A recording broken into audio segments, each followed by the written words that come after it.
If you are speaking and no one is listening, what's the point in your talking?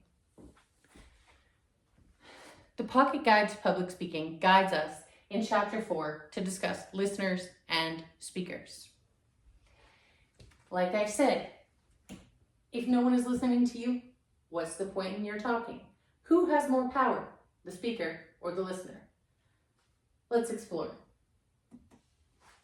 Listening is a conscious act. It is not the same as hearing. We hear lots of sounds, but we actually have to listen to a message. So it is the receiving of a message, the comprehending of a message, interpreting messages, evaluating messages, and responding to messages. We recognize that we listen selectively. In fact, I've been known to say that audience members are self-centered. They only want to pay attention to information that touches their backgrounds and their experiences. We are the same way when we're members of the audience. We have selective perception. We pay attention only to certain messages and we ignore others. Mostly, we pay attention to the things that touch our background and our experiences. If you can't relate a message to us, as the audience, we're likely not to pay attention. Factors that influence what we listen to. Specifically, we pay attention to the things that I mentioned, what we hold important, and our backgrounds and experiences. And then we also sort the information based on what we know. So things that we've already experienced, information that we already know, is what leads us to our way of listening to speakers. We need to, as a speaker, identify what is important to the listeners, show the listeners what they can expect to gain, and touch upon, again, information that touches their backgrounds and their experiences. You want to build a repetition of key ideas so that they don't forget what you've covered. You want to use analogies to help listeners learn, and use presentational aids when appropriate. If you don't have a reason for using an aid, don't include a presentational aid. It isn't necessary to make you a good public speaker. You want to anticipate any obstacles that people will have to listening to your speech. These include active listening, being focused and purposeful. So some people might be trying to listen too hard. You don't want them to do that. You want to guide them as the speaker, using the structure that we've talked about before. Some obstacles to listening are, of course, your internal and external distractions. So internal noise, external noise, what's going on out here, and then what are we thinking about in here. Script writing and defensive listening. People can write a script of what they expect for you to say, and then they also might be defensive listeners if they believe they already know everything there is to know about your topic and you can't possibly be right. Laziness and overconfidence and cultural barriers also lead to obstacles to effective listening. You want to, as best you can, minimize those internal and external distractions. You want to try to anticipate them and plan for them. Internal distractions for yourself and for your audience is to be well rested, avoid daydreaming, and monitor yourself so that you can consciously focus on what the speaker is saying or what you are saying to the audience.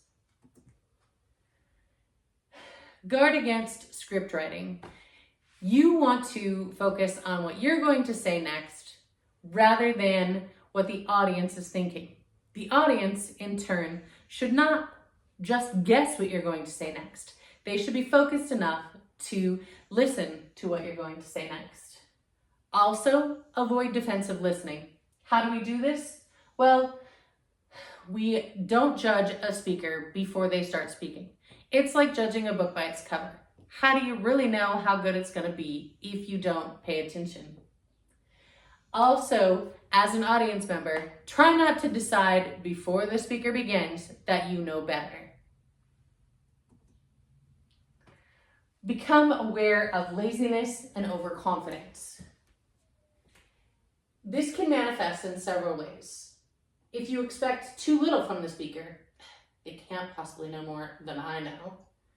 If you ignore important information, oh, wait a minute, I was daydreaming. What was it that they said? Or displaying an arrogant attitude. Well, obviously I know more because I have more education, so I don't even need to listen. You want to work to overcome cultural barriers. As I mentioned before, the United States has always been a mix of different cultures. So we want to include and pay attention to those cultural barriers so that we can overcome them.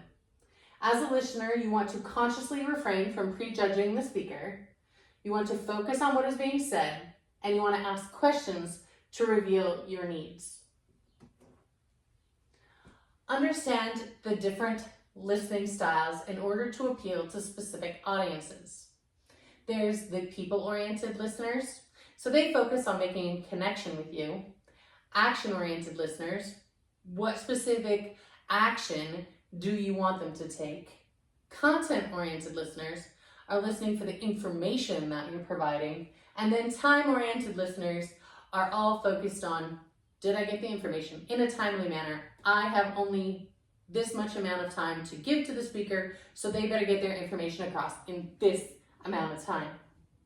The different listening styles tend to be predominant in different cultures. Steps to active listening. This book recommends that you practice active listening. I also recommend it, especially if your partners or your close friends and family say that you're not a very good listener. You want to set listening goals, listen for main ideas, watch for the speaker's nonverbal cues, and try to detect the speaker's organizational pattern. Use your critical faculties to evaluate the speaker's evidence. Analyze the speaker's assumptions and biases, assess the speaker's reasoning, and consider other viewpoints.